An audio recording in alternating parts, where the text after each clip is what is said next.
go'sht sizniki, suyagi bizniki deb. So'ksangiz ham, ursangiz ham mana shu bola sizga. Bizga odam qilib bersangiz bo'ldi, domlajon. Esladingizmi? Qonunlarimizdan bexabarmisizlar deyman. O'quvchini urgan o'qituvchi xullas. Ishdan bo'shatasiz mana buni.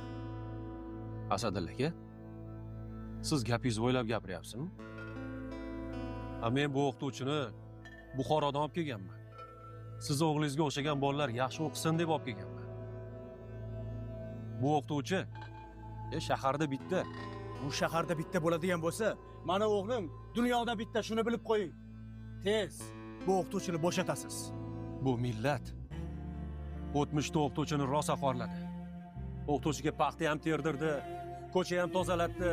Qayerda qarsak chalib o'tirishga odam kerak bo'lsa, o'qituvchini olib o'tkazib qo'ydi. Mana endi oqibatini ko'ryapmiz. Asadilla aka